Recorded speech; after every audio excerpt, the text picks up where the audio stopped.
Mr. Secretary, Hank Paulson, the former Treasury Secretary, wrote in his book On the Brink that in September of 2008, the Treasury issued, as you referred to, on page 10 of your testimony, the preferred stock purchase agreements, encouraging banks to purchase these, and that this was done at the same time to help satisfy the Chinese government, which owned billions of dollars in Fannie and Freddie bonds, which were paid off in their entirety. And so now we have these banks that were intentionally misled, intentionally deceived to buy Fannie and Freddie preferred holdings, and then after the government said buy these, it's going to help out, government just defaulted and stuck all those banks. Big time. At the same time, you mentioned there's a new $30 billion capital program considering for community banks. And my question to you is, when I look at the objectives of reform, and this is a guideline, I don't see anything in there that addresses whether or not these community banks should be treated the same as the Chinese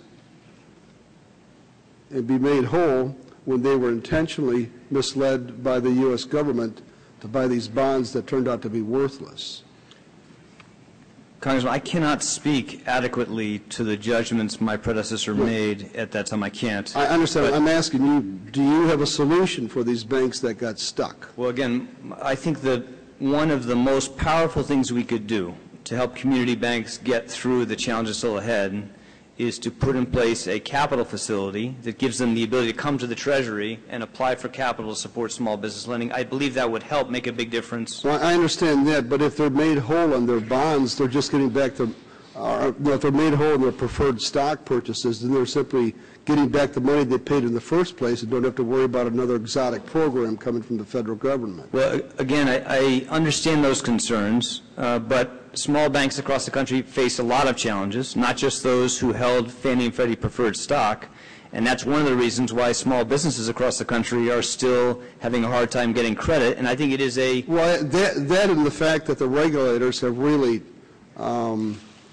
tightened up the screws, even though the regulators say they have not, and I believe them, but the people in the field have done that to make what credit is available even tighter. You're right. I think we have a situation where my question is the Treasury, as part of its reform program, interested or willing to treat the community banks the same manner in which it treated the Chinese and making sure that they were indemnified on their bonds? Well, again, I'd be happy to spend time with you, Congressman, in looking in more detail at that particular suggestion. Can you give me at least the basis of an answer on that? Congressman, we have put forward a very detailed... If you don't know, I would accept that. No, as I said, we think the most effective thing Congress could do to help small community banks I understand that. I'm asking, what can you do? I mean, don't you think... What I can do is administer a program like that with authorization from the Congress, but I need authorization from the Congress for it to work.